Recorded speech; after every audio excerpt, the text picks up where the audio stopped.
महात्मा बुद्ध कहते हैं कि दूसरों को जीतने की जगह यदि हम अपने आप को जीते तो यह एक बहुत बड़ी विजय है। हम बाहर की ओर तो बहुत कुछ जीतने में लगे रहते हैं, लेकिन अपने को कभी हम जीत नहीं पाते। हम अपने मन पर कभी काबू नहीं कर पाते, जबकि इस दुनिया में वही जीता हुआ व्यक्ति है जिसने अपने आप को जीत लिया हो।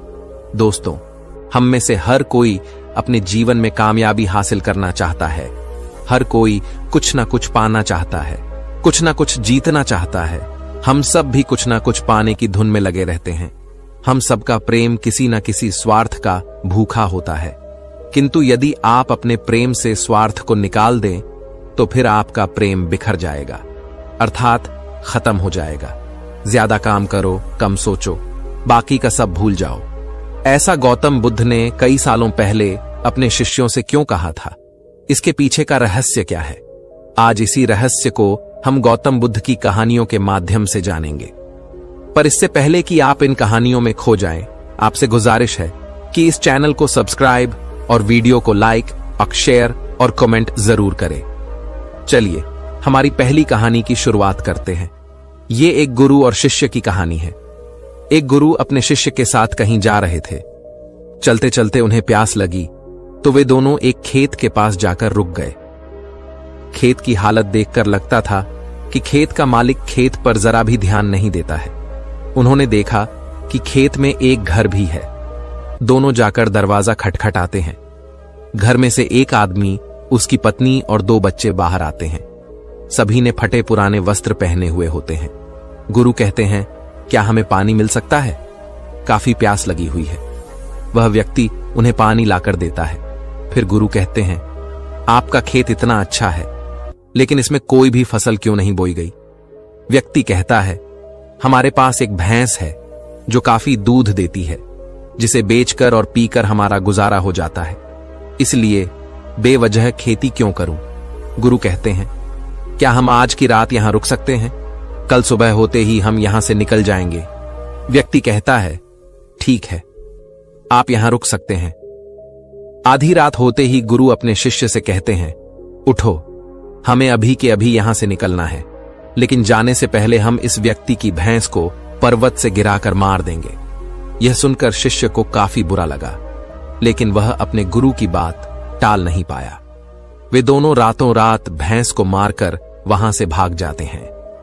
10 वर्ष बाद जब शिष्य अपनी शिक्षा पूरी कर लेता है, तब वह सोचता है, क्यों ना अपनी गलती को सुधारा जाए, उस आदमी के पास वापस जाकर उसकी मदद की जाए।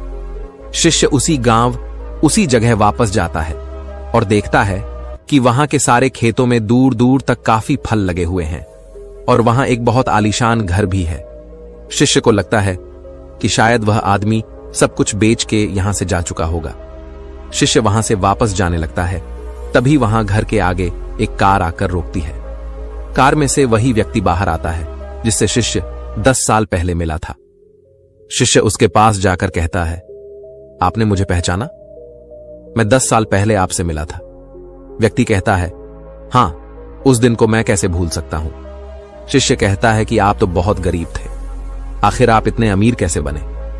व्यक्ति कहता है, क्या बताऊं, आपके जाने के बाद मेरी भैंस की मौत हो गई। मैं कुछ दिन काफी परेशान था, लेकिन जीवन जीने के लिए कुछ तो करना ही था। मैं लकड़ियां काट कर बेचने लगा, जिससे कुछ पैसे आए तो मैंने खेत की बुआई कर दी। फिर उससे और पैसे आए तो मैंने सारी जगह खरीद ली और फलों की बुआई करवा दी, और आज मैं आसपास के इलाकों में फलों का सबसे दिग्गज व्यापारी हूं और मेरे पास लाखों रुपए हैं। अगर उस दिन भैंस की मौत नहीं हुई होती तो आज मैं इतना सफल नहीं हुआ होता। दोस्तों, इस कहानी से यह साफ पता चलता है कि जीवन में हर परेशानी आपके लिए एक मौका लेकर आती है। अगर अभी आपके जीवन में परेशानी आई है तो यकीन मानो एक बहुत दिग्गज सफलता भी अपने साथ लेकर आई है। यकीन मानिए, बुरे वक्त में आपने हिम्मत नहीं हारी तो आने वाले समय में आप बेहद सफल होने वाले हैं। अगर आपको यह कहानी अच्छी लगी है तो और लोगों और अपने करीबी दोस्तों के साथ शेयर करें। चलिए अब अगली कहानी सुनते हैं। एक बौद्ध भिक्षु की और एक गरीब व्यक्ति की यह कहानी आपको बताएगी कि कैसे हर परिस्थिति में खुश रहे। बहुत समय पहले की बात है। एक जंगल में एक बौद्ध भिक्षु रहते थे। इस संत के आश्रम में कई सारी गाय थीं। एक दिन इस संत के पास एक गरीब व्यक्ति आया और उसने संत से कहा कि मेरे पास रहने के लिए कोई जगह नहीं है और कई दिनों से मैं भूखा हूं। आप मुझ पर अपनी कृपा करो और मुझे अपना शिष्य बना लो ताकि मैं आपके साथ आपके आश्रम में रह सकूं। संत ने इस गरीब व्यक्ति की बात मान ली और उसे अपना शिष्य बना लिया। संत ने उसे एक गाय दे दी और कहा कि तुम इस गाय की सेवा करो तथा इससे मिलने वाला दूध केवल तुम्हारा ही होगा। इसके अलावा रोज तुम 2 बार भगवान के नाम का जाप भी किया करो। संत की बात को मानते हुए शिष्य ने गाय की सेवा करनी शुरू कर दी और रोज भगवान का नाम लिया करता था। गाय से मिलने वाला दूध शिष्य खुद ही पी जाता था। आश्रम में रहकर शिष्य काफी खुश था और एक दिन उसने संत का धन्यवाद करते हुए उनसे कहा कि आपकी वजह से ही मेरा जीवन सुखी हो पाया है। संत मुस्कुराकर बोले, यह तो अच्छा है। लेकिन उसके कुछ दिन बाद ही गाय गायब हो गई। गाय के गायब होने के कारण शिष्य को दूध नहीं मिल रहा था, जिसकी वजह से उसने पूजा करना भी बंद कर दिया और दुखी रहने लग गया। शिष्य ने संत से मुलाकात की और संत को बताया कि उसकी गाय गायब हो गई है, जिसकी वजह से उसका मन मंत्र जाप में भी नहीं लग रहा और वह कई दिनों से दुखी है। यह बात सुनकर संत ने कहा, यह भी अच्छा है। कुछ समय बाद शिष्य को गाय वापस मिल गई और वह फिर से खुश रहने लग गया। शिष्य ने यह बात संत को बताई। संत ने गाय मिलने की बात सुनकर कहा, यह तो अच्छा है। यह सुनते ही शिष्य हैरान हो गया और उसने संत से कहा, मेरे जीवन की हर परिस्थिति में आप अच्छा है, यही क्यों कहते हैं? संत ने जवाब देते हुए कहा, सुखी और सफल जीवन पाने के लिए सुख हो या दुख, हर समय प्रसन्न रहना चाहिए। जीवन में आई बुरी स्थिति में अपने आप को दुखी नहीं रखना चाहिए। जब हम हर समय खुश रहते हैं तब जीवन से दुख का अनुभव स्वतः खत्म हो जाता है। संत की यह बात सुन शिष्य को समझ आ गया कि जीवन में चाहे कैसी भी परिस्थिति क्यों ना हो, हमें सदैव प्रसन्न ही रहना चाहिए। ऐसा करने से दुख महसूस नहीं होता और खुशी के साथ जीवन कट जाता है। तो दोस्तों, चलिए बढ़ते हैं हमारी तीसरी कहानी की तरफ। तीसरी कहानी है साधु और राजा की। बहुत समय पहले की बात है। एक राज्य में एक दयालु राजा राज्य करता था। वह प्रजा का तैशी था। प्रजा का हित उसके लिए सर्वोपरि था। वह हमेशा इस प्रयास में रहता कि उसकी प्रजा को कोई समस्या, कोई परेशानी ना हो, सभी सुख चैन का जीवन बसर करें। उसके शासन में प्रजा प्रसन्नता और सुख से जीवन व्यतीत कर रही थी। राजा वेश बदलकर राज्य भ्रमण पर निकलता और प्रजा की स्थिति के बारे में पता करता। यदि उसे पता चलता कि प्रजा किसी प्रकार के कष्ट में है तो वह उन कष्टों को दूर करने का प्रयास करता। एक बार वह इसी प्रकार वेश बदलकर राज्य भ्रमण पर निकला। भ्रमण करते करते वह एक जंगल से गुजरा और रास्ता भटक गया। उसके सैनिक पीछे छूट गए और वह अकेला रह गया। रास्ता ढूंढता हुआ वह एक स्थान पर पहुंचा। उसने देखा कि वहां एक कुटिया बनी हुई है। राजा को भूख लग रही थी, इसलिए उसने सोचा कि यहां अवश्य भोजन की व्यवस्था हो जाएगी। उसने अपने घोड़े को एक वृक्ष से बांधा और कुटिया में प्रवेश किया। वह एक साधु की कुटिया थी। एक साधु वृक्ष के नीचे आसन लगाकर बैठे थे। उनकी आंखें बंद थीं और वे ध्यान में लीन थे। राजा ने देखा कि उस स्थान का वातावरण बहुत ही सुंदर है। सब कुछ हरा भरा है, जिनमें फूल और फल लदे हुए हैं। पंछी उन्मुक्त होकर विचरण कर रहे हैं। राजा यह देखकर बहुत प्रसन्न हुआ। वह साधु के पास गया और उन्हें प्रणाम करके घुटनों के बल बैठ गया। साधु ने आहट पाकर आंखें खोली और अपने सामने एक नौजवान को पाया। उसके मुख का तेज देखकर ही साधु समझ गए कि वह कोई राजसी व्यक्ति है। राजा ने उन्हें बताया कि वह रास्ता भटक गया है। साधु ने उसे अपने आश्रम में शरण दी और खाने के लिए मीठे फल दिए। राजा ने कभी उतने मीठे फल नहीं खाए थे। उसने चकित होकर पूछा, गुरुवर, आज तक मैंने इतने मीठे और स्वादिष्ट फल नहीं खाए। इनके इतने मीठे होने का कारण क्या है? साधु ने कहा, इस राज्य का राजा अत्यंत दयालु और न्यायप्रिय है, इसलिए यह फल इतने मीठे हैं। जब तक वह अपनी प्रजा का हिताशी रहेगा, दीन दुखियों का सहायक रहेगा, यह फल ऐसे ही मीठे रहेंगे। राजा को यह सुनकर बहुत आश्चर्य हुआ। उसके लिए इन बातों पर विश्वास करना कठिन था। जब साधु से आज्ञा लेकर वह लौटा तो उसने निश्चय किया कि वह इस बात का परीक्षण अवश्य करेगा। उसे अपने सैनिक मिल गए जो जंगल में उसे ढूंढ रहे थे। वह अपने राज्य वापस लौट गया। वापस लौटने के बाद उसने प्रजा पर जुल्म करना शुरू कर दिया। उसने किसानों का लगान दुगना कर दिया और प्रजा पर नाना प्रकार के कर लगा दिए। अब वह अपना धन भोग विलास में खर्च करने लगा और प्रजा की ओर से उदासीन हो गया। प्रजा पर अत्याचार बढ़ने लगे तो पूरे राज्य में हाहाकार मच गया।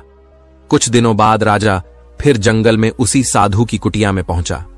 इस बार उसने देखा कि वहां का वातावरण भिन्न है। हर तरफ सूख चुके हैं, फूल मुरझा गए हैं, फल खराब हो चुके हैं। यह देखकर वह चकित रह गया। वह साधु के पास गया और उन्हें प्रणाम किया। साधु ने उसे खाने के लिए फल दिए। इस बार फलों का स्वाद खराब था। राजा ने साधु से इसका कारण पूछा। साधु ने कहा, इस राज्य का राजा पहले जैसा नहीं रहा। उसे प्रजा के हित का कोई ख्याल नहीं है। वह प्रजा पर अत्याचार करने लगा है। उसके प्रति प्रजा के मन में गुस्सा बस गया है। इसीलिए इन फलों का स्वाद खराब है। राजा साधु की कुटिया से अपने राज्य लौट आया। उसे साधु की बात समझ आ गई थी। अगले दिन से वह फिर से अपनी प्रजा का ध्यान रखने लगा। उसके बदलते ही फिर से प्रकृति ने अपना रंग बदला और हरी भरी हो गई। तो दोस्तों, इस कहानी से हमें यह सीख मिलती है कि जैसा कर्म करोगे वैसा ही फल मिलेगा। यदि अच्छे कर्म करोगे तो अच्छा फल मिलेगा, बुरे कर्म करोगे तो बुरा। यदि हम किसी को नफरत देंगे तो बदले में हमारे जीवन में भी नफरत घुल जाएगी। इसलिए हमेशा सबका भला करें। तो दोस्तों, चलिए बढ़ते हैं हमारी चौथी कहानी की तरफ। चौथी प्रेरणादायक कहानी है 7 महत्वपूर्ण संदेश जो बदल सकते हैं आपकी जिंदगी। यह कहानी है सफलता और समृद्धि की। यह कहानी एक वकील की है जो उसकी सफलता से शुरू हुई और उसके व्यक्तित्व की समृद्धि पर समाप्त हुई। एक वकील जूलियन जो सफलताओं की ऊंचाइयों को छू रहा है, लाखों करोड़ों की संपत्ति है, लेकिन फिर भी जीव में खुशी और संतुष्टि का अभाव है। जीवन की वास्तविक खुशी ढूंढने के लिए वह भारत आता है और हिमालय पर जाकर एक संत से मिलता है जो उसे सच्ची खुशी का रहस्य बताता है और कहता है कि यह शिक्षा अपने तक सीमित ना रखकर तुम्हें सब में बांट होगी। जब वह वापस आता है तो उसके जीवन से निराशा और उदासी दूर हो चुकी होती है। तब उसका दोस्त जॉन उससे पूछता है कि तुम में यह परिवर्तन कैसे आया। तब जूलियन उसे सारी कहानी बताते हुए उस संत की शिक्षा के बारे में बताता है। आपको भी अपने जीवन को सुखमय बनाने के लिए उन 7 मूल मंत्रों को जानने की आवश्यकता है जो आज हम आपको यहां बताने जा रहे हैं। पहला मंत्र है सकारात्मक सोच और मस्तिष्क पर नियंत्रण। आप अपने आसपास सकारात्मकता तभी महसूस कर सकते हैं जब यह आपके भीतर मौजूद हो। अपने मस्तिष्क से निराशा, नकारात्मक सोच और अतीत की बुरी यादों के बोझ को हमेशा के लिए निकाल दें। इस कचरे को दिमाग में जमा ना होने दें। हर वक्त सकारात्मक सोचना ही आपकी सफलता की ऊंचाई को तय करता है। सकारात्मक विचार आपको रचनात्मकता से भी परिचित कराएंगे जो आपके जीवन को बेहतर बनाएंगे। याद रखें कि आपके जीवन की गुणवत्ता आपके विचारों की गुणवत्ता पर ही निर्भर करती है। जब आप दिमाग पर और सोच पर नियंत्रण हासिल कर लेंगे, आपको वही ऊर्जा प्राप्त होगी जो आपके सपनों को पूर्ण करने में सहायक और जरूरी होगी। इसलिए मस्तिष्क पर नियंत्रण करना जरूर आना चाहिए। दूसरा मंत्र है स्विंग लक्ष्य निर्धारण और उस पर केंद्रित रहना। लक्ष्य के बिना जीवन अधूरा होता है क्योंकि आपको पता ही नहीं होता कि आप क्यों जी रहे हैं। याद रखिए, मंजिल तक पहुंचने के लिए मंजिल का होना भी जरूरी है। इसीलिए एक लक्ष्य अवश्य निर्धारित करें और उस तक पहुंचने के लिए सही रास्तों का चुनाव करें। बीच रास्ते में यदि किसी की मदद की जरूरत महसूस हो तो खुलकर अपनी बात कहे, लेकिन रुके नहीं। आपको किसी भी परिस्थिति में लक्ष्य से भटकना नहीं है। तीसरा मंत्र है निरंतर सुधार। अपने घबराहट और अपनी कमियों या कमजोरियों को पहचानें, उनका सामना करें और जल्द से जल्द उन्हें दूर करने की कोशिश करें। ध्यान रखें कि असफलता ही हमें सफलता की ओर बढ़ने की प्रेरणा देती है। इसीलिए अपनी गलतियों से हार न मानें, बल्कि उनसे सीखें और आगे बढ़ें। ज्ञान कभी पूर्ण नहीं होता, इसलिए हमेशा हर चीज से कुछ ना कुछ सीखते रहना चाहिए। चौथा मंत्र आत्मसंयम और अनुशासन है। सुखद जीवन के लिए चौथी सबसे महत्वपूर्ण चीज है अनुशासन और आत्मसंयम।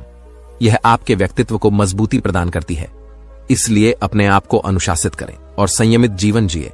अंदर की जिज्ञासा को कभी मरने ना दें, क्योंकि यही जिज्ञासा कुछ नया करने, नया सीखने के लिए आपको हमेशा प्रेरित करेगी।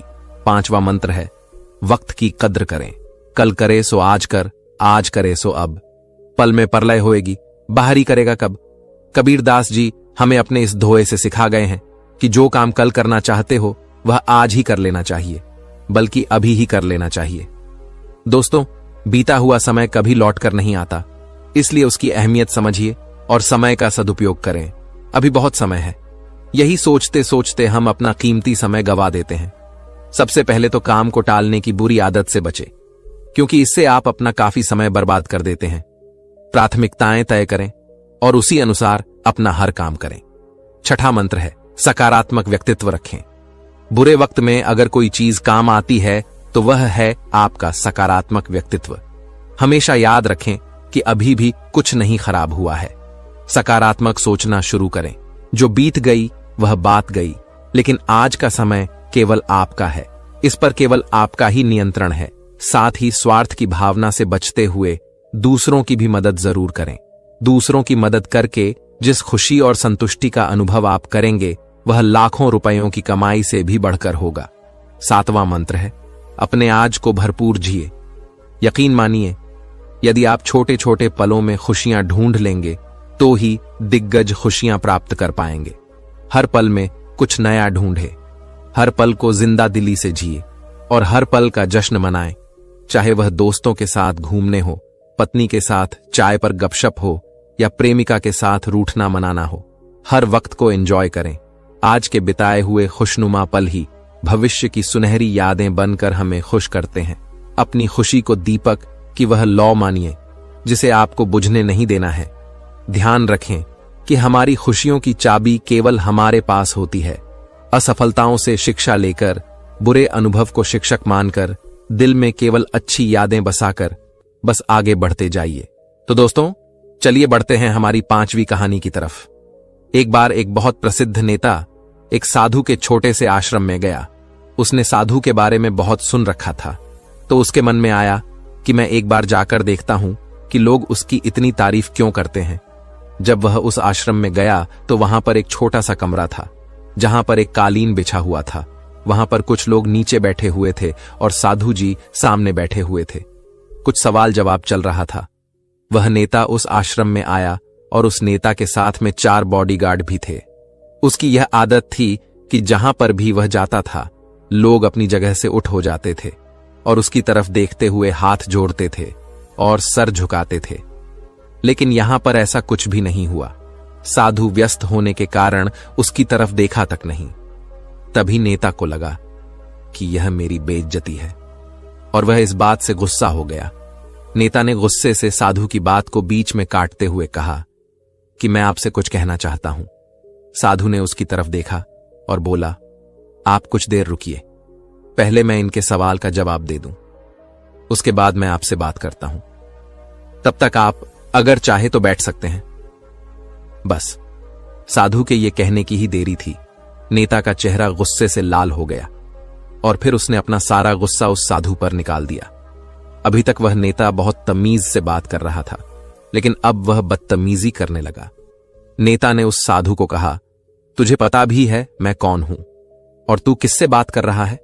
साधु ने उसकी तरफ देखा और कहा, मुझे इससे कोई फर्क नहीं पड़ता है कि आप कौन हैं, लेकिन आप जो कोई भी है, अगर आप चाहते हैं कि मैं आपके सवाल का जवाब दूं या आपसे बात करूं तो आपको कुछ देर रुकना होगा। नेता सबके सामने चीखने चिल्लाने लग गया, अब मैं तुझे तेरी असली औकात दिखाऊंगा। तूने मुझसे पंगा लेकर के ठीक नहीं किया। तुझे पता भी है मैं तेरे बारे में क्या सोचता हूं।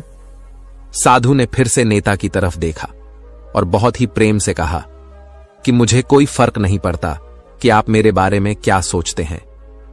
आप जो चाहे वह मेरे बारे में सोच सकते हैं। फिर नेता ने उससे कहा कि तू चाहे सुनना चाहता है या नहीं। लेकिन मैं तुझे यही सबके सामने बताऊंगा कि मैं तेरे बारे में क्या सोचता हूं। तू कोई साधु नहीं है, तू एक बहुत ही घटिया इंसान है, तू एक ढोंगी है, और यहां पर जितने भी लोग बैठे हैं उन सबको बेवकूफ बना रहा है। तेरा बस एक ही मकसद है, इन लोगों की जेब में जितना भी पैसा है वह सब तेरे पास में आ जाए। तू अपने फायदे के लिए इन लोगों का इस्तेमाल कर रहा है, और अब मैं तुझे नहीं छोड़ने वाला हूं। पूरी दुनिया के सामने तेरा पर्दाफाश करके रहूंगा। लेकिन उसके इतना बोलने के बाद भी हल्की सी मुस्कान उस साधु के चेहरे पर बनी ही रही। यह देखकर वह और भी तिलमिला गया और उसने कहा, अब बहुत हो गया, अब मैं यहां 1 मिनट भी नहीं रुकने वाला। लेकिन अभी भी तेरे पास मौका है, अगर मुझसे माफी मांगनी है या मुझसे कुछ कहना है तो कह सकते हो। इतना सब होने के बाद भी साधु के चेहरे पर एक मुस्कान थी और वह बिल्कुल शांत था। और फिर उन्होंने अपनी आंखें बंद करी और फिर साधु ने अपनी आंखें खोली और विनम्रता कहा कि मुझे आपसे कोई गिला शिकवा नहीं है, आपके लिए मेरे मन में कोई भी गलत ख्याल नहीं है। जो भी मेरे बारे में आपने कहा वह आपकी अपनी सोच थी, तो मुझे आप में कोई भी बुराई नजर नहीं आती है। मुझे आप बहुत ही भले इंसान लग रहे हैं।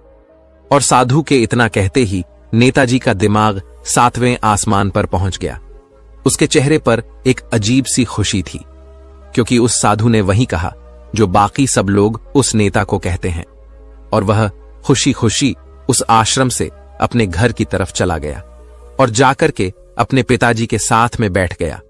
उसके पिताजी ध्यान में थे।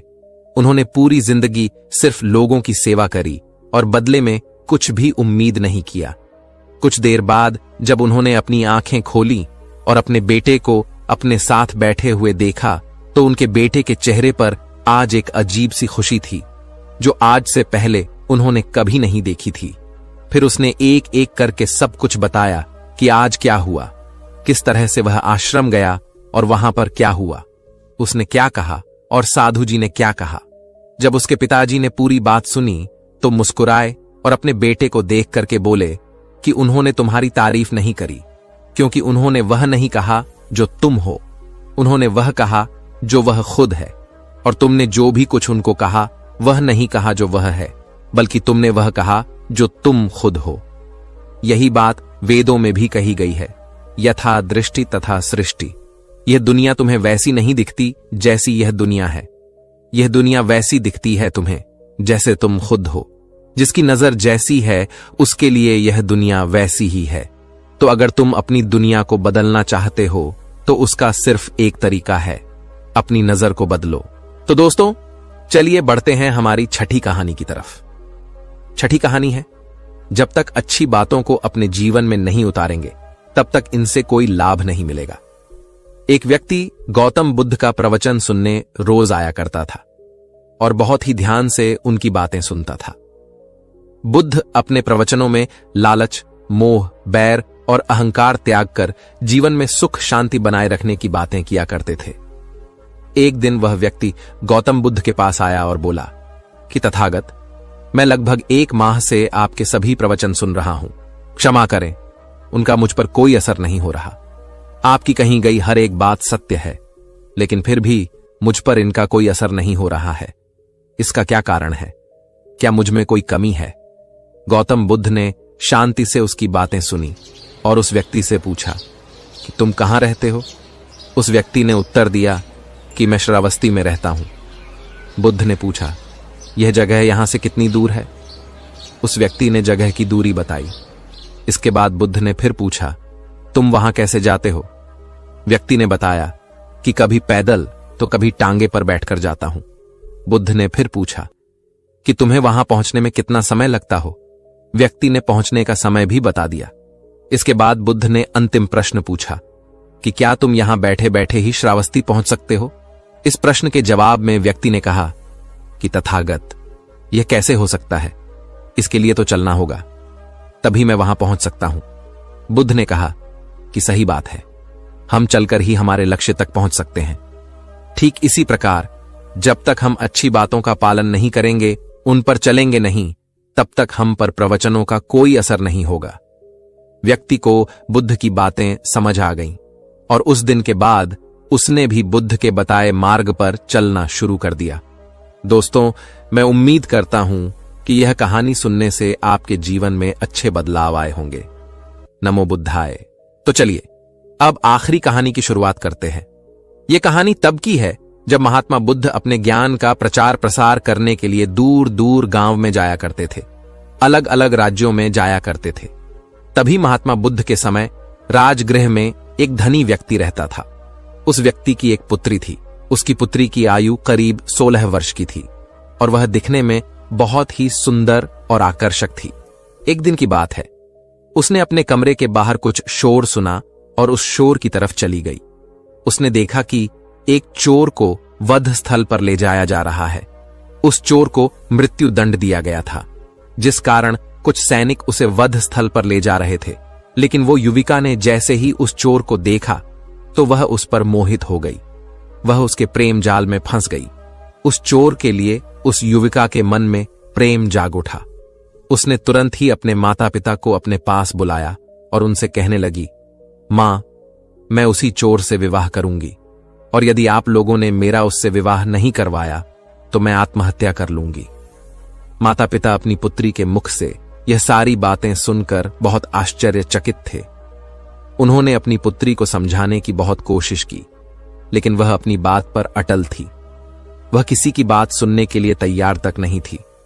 वह युविका उस चोर के प्रेम जाल में पूरी तरह से फंस चुकी थी। उसने अपने माता पिता को धमकी भी दी कि अगर आप उस चोर को लाने में असमर्थ रहे तो मैं भी जिंदा नहीं रहूंगी। आखिरकार एक पिता अपनी पुत्री की जिद के सामने हार ही गया और वह भागा भागा उन सिपाहियों के पास जा पहुंचा। उसने उन सिपाहियों से कहा कि इस चोर को जाने दो, इसके बदले में मैं तुम्हें 2000 स्वर्ण मुद्राएं दूंगा। पहले तो सिपाही नहीं माने, लेकिन जैसे तैसे उस धनी सेठ ने उन सिपाहियों को मना ही लिया। लेकिन तभी उनमें से एक सिपाही कहता है, हम इसे जाने देंगे, लेकिन राजा ने इस चोर को मृत्यु दंड दिया है, इसलिए किसी न किसी को तो इसकी जगह पर मरना ही होगा। फिर कुछ देर सोच विचार करने के बाद आखिरकार वह सिपाही कहता है, ठीक है, तुम इसे ले जा सकते हो, हम इस चोर की जगह पर किसी और को मृत्यु दंड दे देंगे। इतना कहकर वह सिपाही आगे बढ़ चले और उन सिपाहियों ने किसी दूसरे व्यक्ति को पर्वत की चोटी से गिरा दिया और इधर दूसरी तरफ वह धनी व्यक्ति उस चोर को घर ले आया और ना चाहते हुए भी अपनी पुत्री का विवाह उस चोर से करवा दिया। उस चोर का नाम सूरज था और वह चोर अपनी पत्नी से बहुत प्रेम भी करता था। हालांकि उसके प्रेम का आधार उसकी पत्नी के आभूषण थे। भले ही उसकी शादी उस युवती से हुई थी, किंतु मन से अब भी वो चोर ही था। हर समय उसे अपनी पत्नी के आभूषण ही नजर आया करते थे। एक दिन की बात है, उसने अपनी पत्नी की हत्या करने का षड्यंत्र रचा और खाना पीना सब कुछ त्याग दिया। देखते ही देखते उसका शरीर बहुत कमजोर हो गया और वह बिस्तर पर रहने लगा। इस पर वह युवती अपने पति से कहती है, आखिर क्या बात है, आपने खाना पना क्यों त्याग दिया है? इस पर वह चोर जवाब देते हुए कहता है, प्रिय, जब सिपाही मुझे मृत्यु दंड देने जा रहे थे तब मैंने देवी से प्रार्थना की थी कि अगर मैं बच गया तो मैं उनके दर्शनों के लिए आऊंगा और यह उन्हीं का प्रताप है कि तुम मुझे मिली, लेकिन मैं अब तक उनके पास नहीं जा पाया और इसी कारण मुझे खाना पीना कुछ भी अच्छा नहीं लग रहा। जब तक मैं उनके दर्शनों के लिए नहीं चला जाता तब तक मैं अन्न का एक दाना भी ग्रहण नहीं करूंगा। इस पर वह युवती अपने पति से कहती है, तो इसमें चिंता करने वाली बात क्या है, हम दोनों देवी के दर्शनों के लिए एक साथ चलेंगे। यह सुनकर चोर का मन बहुत प्रसन्न हो गया। उसे चारों तरफ आभूषण ही आभूषण नजर आने लगे। अगले ही दिन वह युवती उन देवी के दर्शनों के लिए तैयार होने लगी। तभी वहां पर उसका वह चोर पति आया और वह अपनी पत्नी से कहता है, प्रिय, तुम अपने सारे आभूषण पहन लेना और अपना कोई भी आभूषण यहां पर मत रखना, क्योंकि हम देवी के दर्शनों के लिए जा रहे हैं और देवी को आभूषण पहनी हुई औरतें बहुत अच्छी लगती हैं। देवी इससे खुश हो जाएंगी। उस युवती ने अपने पति की सारी बातें मान ली।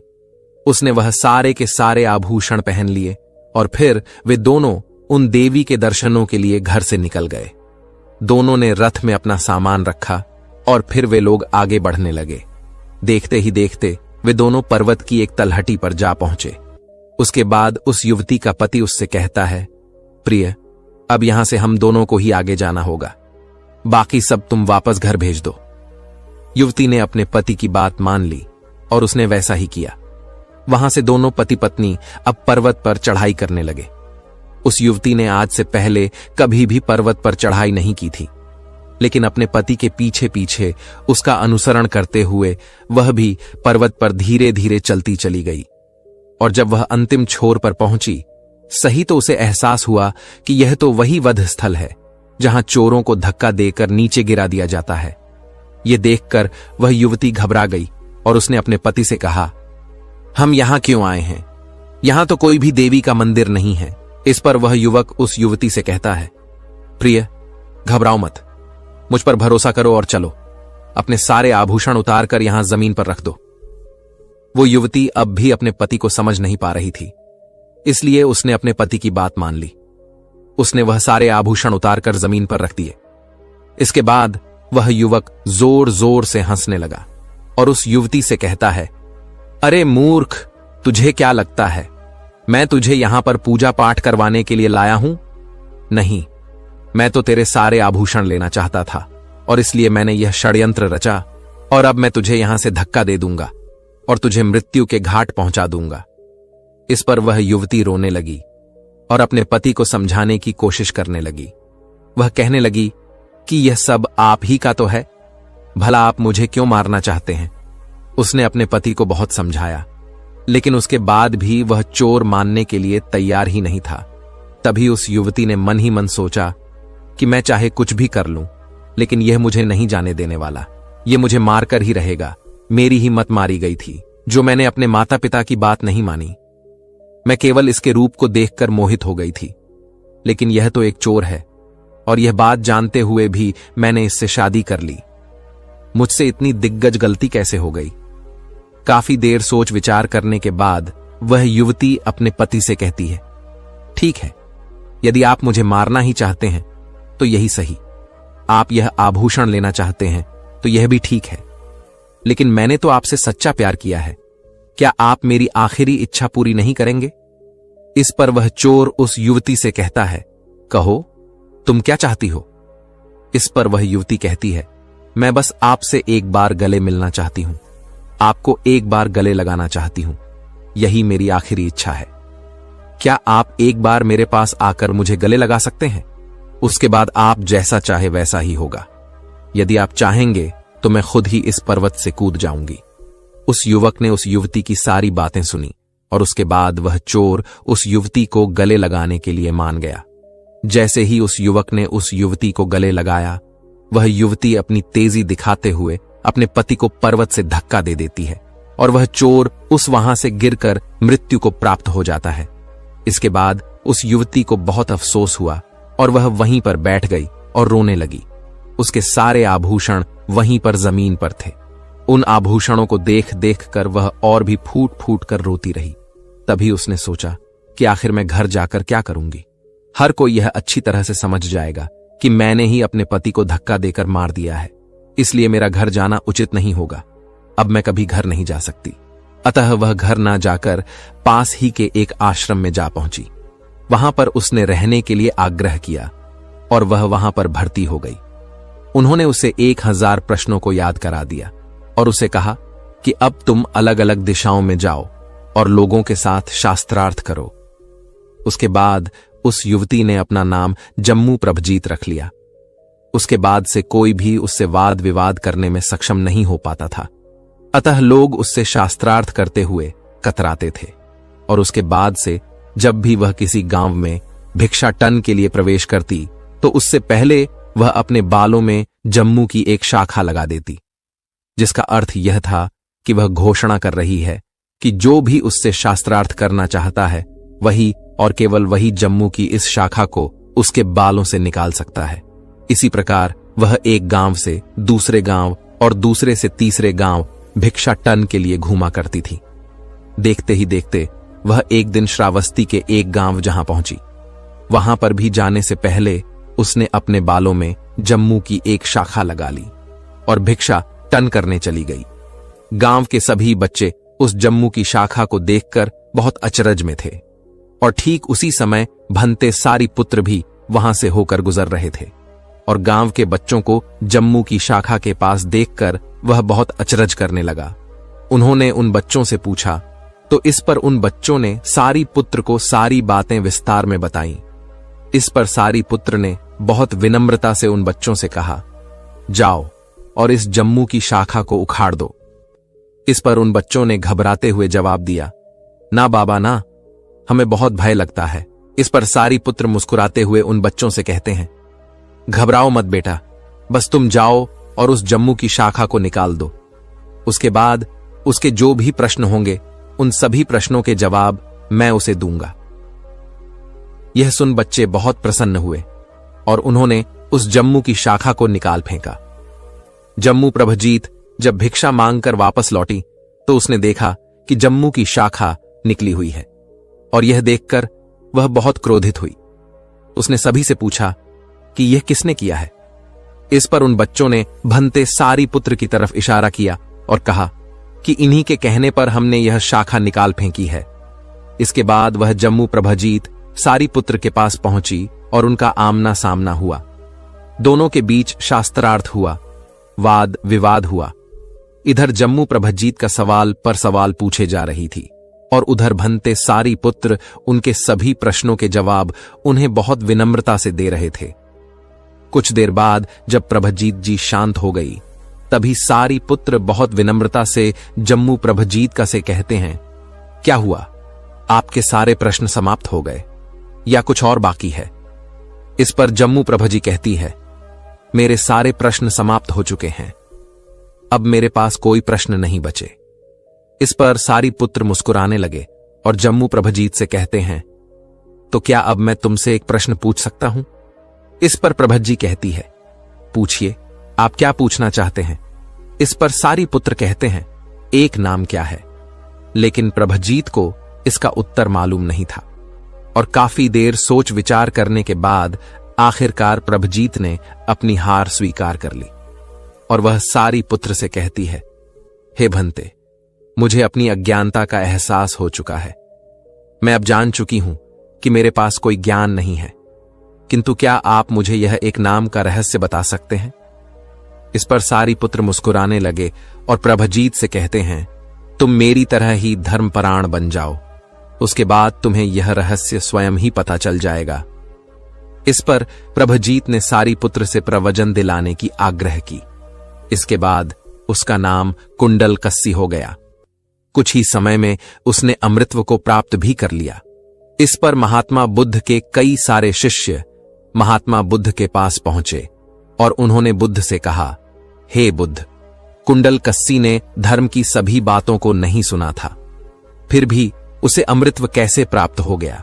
इस पर महात्मा बुद्ध मुस्कुराते हुए उन सभी शिष्यों से कहते हैं, भंते, बेकार की 1000 बातों को सुनने से अच्छा है कि केवल एक सार्थक बात को सुना जाए, और वह एक सार्थक बात वहां तक पहुंच सकती है जहां तक उन निरर्थक हजारों बातों को याद करने से भी पहुंचाया नहीं जा सकता। और कुंडल केसी थैरी ने अपने आप पर विजय प्राप्त कर ली है, उसने स्वयं को जीत लिया है, इसी कारण उसने अमृत को प्राप्त भी कर लिया। इतना कहकर महात्मा बुद्ध शांत हो गए और उनके सभी शिष्यों को भी उनके सभी प्रश्नों का उत्तर मिल चुका था। तो दोस्तों, इस कहानी में एक नाम का जिक्र हुआ है और मैं जानता हूं कि आप भी जानना चाहते हैं कि आखिर यह एक नाम क्या है। वैसे तो एक नाम को कहा नहीं जा सकता, स्वयं के अनुभव से ही इसे जाना जा सकता है, फिर भी हम आपको इसे समझाने का प्रयास करते हैं। इसीलिए जो भी मैं आपसे कहने जा रहा हूं इसे बहुत ध्यानपूर्वक सुनिए और समझने की कोशिश कीजिएगा, क्योंकि जो भी मैं आपको बताने जा रहा हूं वह मेरी समझ और मेरे अनुभव है। एक नाम से ज्यादातर व्यक्ति यह समझते हैं कि कोई एक ऐसा सर्वशक्तिमान शक्तिशाली ईश्वर है और वही इस दुनिया को चला रहा है, वही एक नाम है। इस ब्रह्मांड की शुरुआत एक से ही हुई और उसी एक में यह समाहित भी हो जाती है, और इस ब्रह्मांड का अंत भी एक में ही होगा और उस एक में ही समाहित हो जाएगा। ब्रह्मांड की शुरुआत में भी एक ही था, किंतु वह एक कौन है? वह हम सब हैं।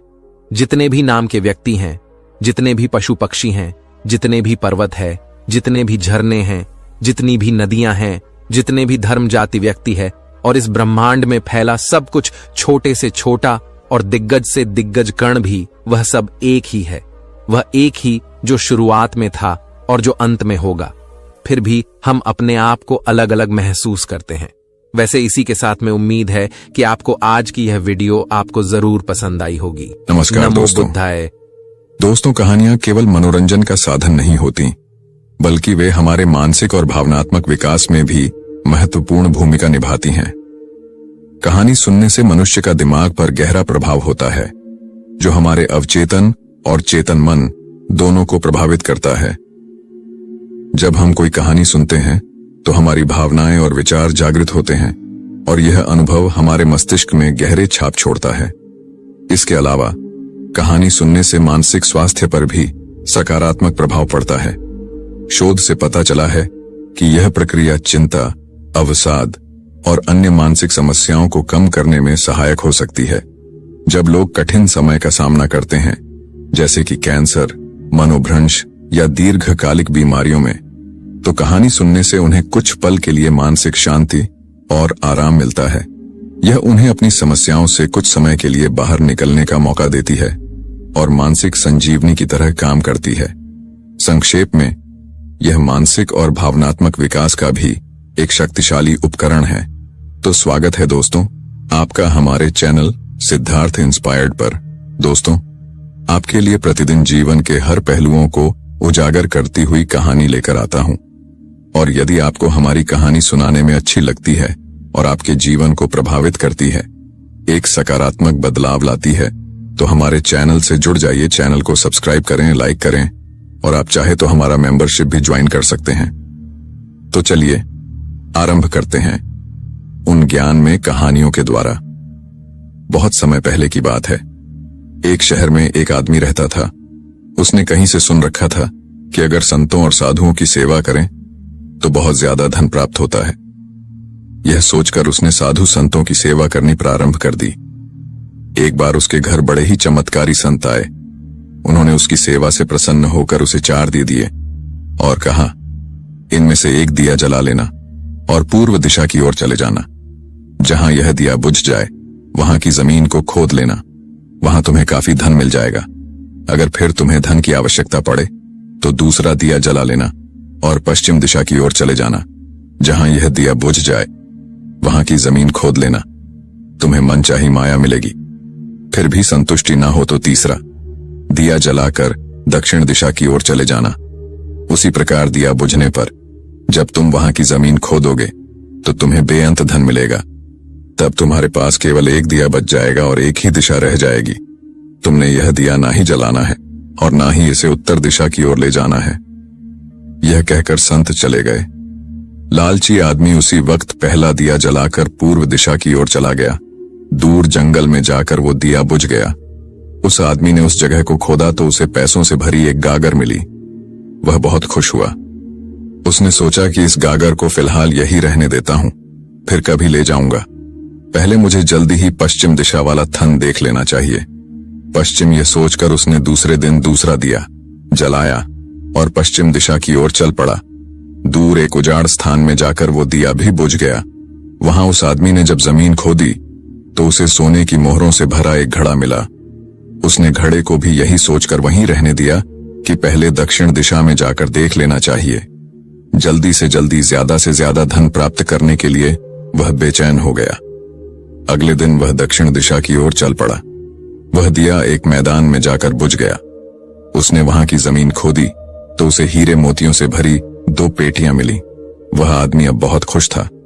तब वह सोचने लगा, अगर इन तीनों दिशाओं में इतना धन पड़ा है तो चौथी दिशा में इनसे भी ज्यादा धन होगा।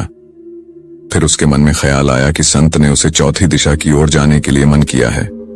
दूसरे ही पल उसके मन ने कहा, हो सकता है उत्तर दिशा की दौलत संत अपने लिए रखना चाहते हो। मुझे जल्दी से जल्दी उस पर भी कब्जा कर लेना चाहिए। ज्यादा से ज्यादा धन प्राप्त करने की लालच ने उसे संतों के वचनों को दोबारा सोचने ही नहीं दिया और अगले दिन उसने चौथा दिया जलाया और जल्दी जल्दी उत्तर दिशा की ओर चल पड़ा। दूर आगे एक महल के पास जाकर दिया बुझ गया। महल का दरवाजा बंद था। उसने दरवाजे को धकेला तो दरवाजा खुल गया। वह बहुत खुश हुआ। उसने मन ही मन में सोचा कि यह महल उसके लिए ही है। वह अब तीनों दिशाओं की दौलत को भी यही ले आकर रखेगा और ऐश करेगा। वह आदमी महल के एक एक कमरे में गया। कोई कमरा हीरे मोतियों से भरा हुआ था। किसी कमरे में सोने के कीमती से कीमती आभूषण भरे पड़े थे। इसी प्रकार अन्य कमरे भी बेअंत धन से भरे हुए थे। वह आदमी चकाचौंध होता जाता और अपने भाग्य को शाबाशी देता। वह जरा और आगे बढ़ा तो उसे एक कमरे में चक्की चलने की आवाज सुनाई दी।